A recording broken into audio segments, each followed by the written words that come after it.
So what does the evidence and the research tell us when it comes to sleep?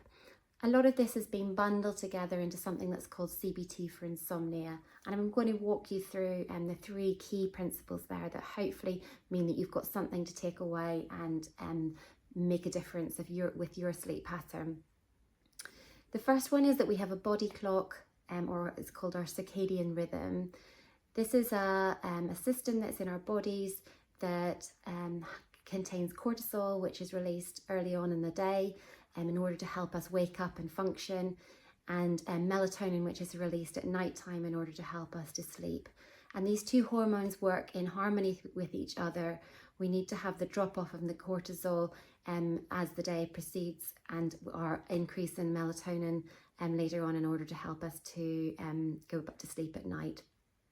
And we can make that system work for us by going to bed at a regular time each night and getting up at the same time each morning. When we change and shift those times, we're effectively asking our body to move a couple of time zones every single night. So having a routine can be really helpful when it comes to our body clock. The other thing that really helps is to be outside in daylight earlier on in the day.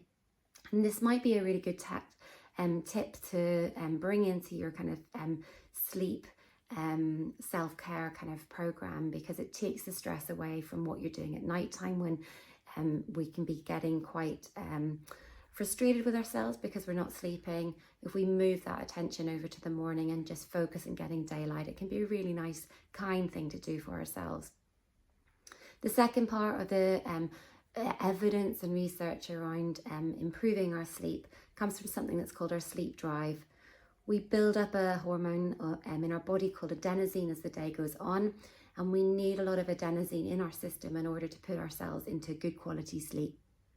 The way we help that to happen is to avoid dropping into napping during the day, and also we avoid bringing forward our bedtime on a day when we're feeling particularly tired. This can be really difficult when we're feeling really tired. We want to lie down, we want to have a nap. And actually naps are really good for us unless we're trying to learn how to sleep, unless we're having troubles with insomnia. So while we're trying to relearn how to sleep at night time, it's best to try and avoid those behaviours and napping during the day, just to keep that adenosine level up so we have really good quality sleep when we do sleep. The third bit of evidence and proof around sleep is to do with conditioning. Conditioning is a process that we have in our psychology as humans, that we start to associate behaviours together. And the problem that can happen when we've been awake and had insomnia for a period of time is that we forget, or our brain forgets, that we're meant to be sleeping at night time. It actually associates our bed with staying awake.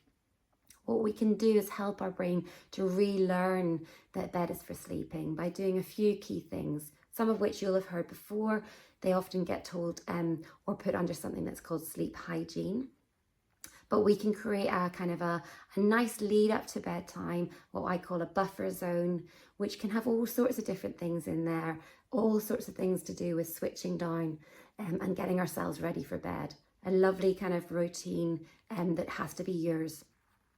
The other thing we can do when we wake up in the night is to take ourselves out of the bedroom, take ourselves out of bed, away from that environment, and only go back to it whenever we feel like we're about to drop to sleep again. What we're going to try and avoid doing is having long periods of time when we're lying awake in bed, which increases that conditioned response, which tells our brain that we shouldn't be sleeping. There's so much evidence out there and lots of different pieces of hopefully helpful research that might help you. We've got some on the LAMP page that might give you some ideas as to how you can improve your sleep.